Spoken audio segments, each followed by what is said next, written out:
და თქვენ მეკობრეობის იმაზე ამბობდით ტრადიციაზე მეკობრეობა იყო ხევსურეთშიც, ფშავშიც და თუშეთშიც. თუშეთშიც, ფშავშიც ყველგან მეკობრეობა ეს იყო ერთგვარი ასე ვთქვათ სოციალური მოდელი.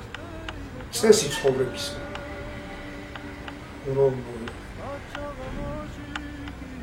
უნდა წახვიდე და ახლა ლეკებისთვის და ჩეჩნებისთვისაც ნაწილობრივ ის ჩეჩნებისთვის ეს იყო ერთადერთი საარსებო საშუალება.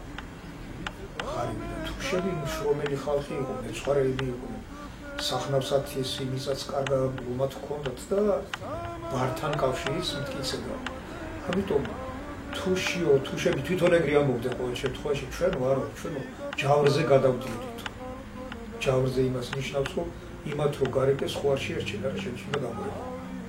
პრინციპის ამბავია რომ ყოფასა. ამიტომ გადავდიოდითო და თუ გადავდიოდითო არანაკლებ დღეს ვაყრებითო ვიდრე ისინი. ხო საინტერესო დამოკიდებულება იყო ერთის მხრივ თუშებსა და ლეკებს შორის და მეორეს მხრივ თუშებსა და ქისტებს შორის. და ეს ალბათ ის იყო გაპირობებული რომ ლეკები ჯერ ერთი ძალიან დიდ ჯარად გადმოდიოდნენ და გადმოდიოდნენ ასაკლებად სოფლისა. და რომ აიკლებდნენ და სახუცავს დახუცავდნენ, ტყვეები მიუდიოდა. და ქისტი სოფელში არ ჩამოდიოდა. გადმოვიდოდა თქვათ მეკობარი, როგორც თუშები გადავდიოდნენ, ეგრე ქისტებიც გადმოდიოდნენ, გადმოვიდოდა მეკობარი, თასში დაეცემოდა ფარას. ფარას გარეკავდა, სოფელში არ ჩამოვიდოდა. და სოფელში არაწიოკებდა დიაწყმართვის და ტყვე არ მიყავდა. ამიტომ ქისტთან შეიძლებოდა ძმობაც და მტრობაც. ლეკი მოსაკლავად არის გაჩენილი. ლეკი მოკალი და გადააგდა. ეს ბერავად ლეკები და ეს ჩეჩნები ლეკები მაშინ ეთქობა შამილის ხარეს იმსოფლი ხო მაგრამ ჩეჩნები შამილის ხარეს მაგრამ ხასიათით სხვადასხვანია. ჩეჩნებთან როგორ დამოკიდებულება ჰქონდათ თუ თუშებს ხო აი ეგეთი რა ჩეჩნები გადმოდიოდნენ ფარებს გარეკავდნენ თუშები გადადიოდნენ ფარებს გამორეკავდნენ ანუ ჩეჩნები იყვნენ ისინი ქისტები თქვენ ამ მაშინ თქვით რომ აი ეხლა ცხარი მომეციო და მე ჭარბელაქანის ხო ეგეთი ის იყო ხუმრობ სესხად მომეციო საკლავიო და გაზაფხულზე ჭარიდან მოვიყვანა ეს ჭარი იყო კახეთის ის რა ქვია ლეკობა კახეთში დასახლებული აი ეხლა სადაც ჩვენი საინგილოა ჭარბელაქანის საინგილოა ზაქათალა კახი მოხი ეგენი სულ ეხლა აზერბაიჯანელებად იწერებიან მაგრამ წარმოშობით ძირად ეგენი არიან დაღესტნელები ხუნძები და რაღაც წესი ქონდათო თავიანთიო წესი ქონდათო დაუშვათ აი სამ ნაწილად იყოფოდაო მეკობრეობა ლაშქრობის წესია ესენი არის მეწვერე ლაშქარი არის ჯერ მზირი მზვერავი რომელმაც უნდა შეისწავლოს მდგომარეობა დაცემის ობიექტისა სად რა როგორ არის და ჩასაფრებული ისე მე არის მეწვერე ლაშქარი რომ წავა სალაშქრო და დაეცემა ერთ გარკვეულ ობიექტს იმათ ყოველთვის მონიშნული ჰქონდათ რომელ სოფელს უნდა დაეცემა რომელი ხეობა უნდა გამოწმება და იმას ფარგლავდნენ ესე იგი გაამაგრებდნენ იმის მისასვლელებს რომ მეზობელი არ მოშველებოდა მეწვერე ხო მაგას მეწვერე ხო ამას მეწვერეები და მე ეს მეწვერე და მეორე იყო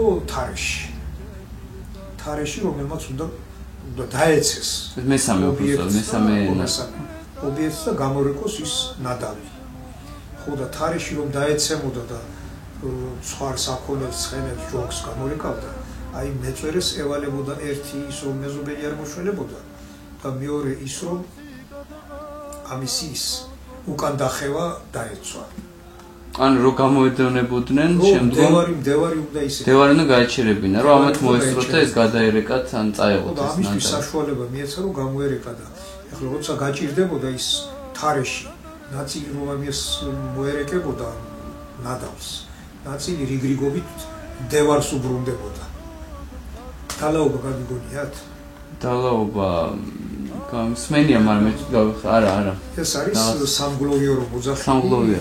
დალაი სომღერიან. ო, მიცვალებულის წლის თავზე. და იქ ტექსტის ერთი ნაწილი ასეთი არის. ბრალი ხარ თქვათ, აფთარაულო, შენი ულაშქრო სიკვდილი. ლაშქარს კითხენ სწორები წინა არ გაუძღვებია. ვაჟი ხარ მაგშენის თეთრის ცხენით ისა შენი სიათის თოფისა მდევარს არ უბრუნდებოდე. ესე მდევარს დაბრუნება ერთ-ერთი შემადგენელი ნაწილია იმისა. ერთი მოდის, მეორე მდევარს მიუბრუნდება, იმ მდევარს გააჩერებს, მერე ეს ჩაენაცვლება, ის წამოვა ეს მოერეკებიან და უღელტეხის რომ გადმოაცინებდნენ უკვე იქ ლაპარაკი ზედმეტი იყო, უნდა გაბრუნებულიყო ეს მდევარი. არაფერს ახლა რო გადმოყვება აქეთ. ვერ გადმოყვებოდა, იმიტომ რომ უღელტეხილი შეკრული იყო და აი კიდე ცალკე ხალხი იდგა, რომელიც არ მონაწილეობდა ამ ყველაფერში, მაგრამ უღელტეხილიც გადმოაცილეს და უღელტეხილი ყოველთვის ესეთია რომ ერთ ბილიკზე თავგამეტებული კაცი თავს არ გაიმეტებს. აი ეს ახლა ჯარის გადაადგილება რო იყო, ხო? ანუ ეს დღევანდელ დღესაც ჯარის გადაადგილება ასე არის, რომ რეკოგნოსირება მიდის, ანუ ადგილის ათვისება, მერე ძირითადი ჯარი გადაადგილდება, ეს დაცული ფლანგებით, ეს სტანდარტული ის არის. მაგრამ მაშინაც ეხლაც ძველი ჩანაწერებიც რო ვნახოთ, იქაც მასე აი ასე გადაადგილდეს ჯარი. სტრატეგია ტაქტიკა არის აღწერილი. ესე იგი გამოდის რომ ნუ ეხა ეს რასაც რელიეფის გამოყენება ლაშქრობის დროს უნდა რომ ეს დაცული იყოს და ძირითადი ჯარის მობილური არ არის და როარ ეს საერთოდ თელს მთაში, იმიტომ რომ ჩეჩნები რომ დაეცემენ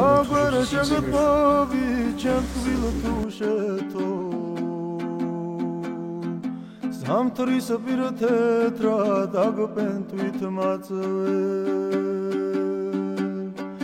ახლა ჯაღ კურდულად შეპარქის თეცადა ქირსლებში გაყვი ხეკინჩხოს მთაწვე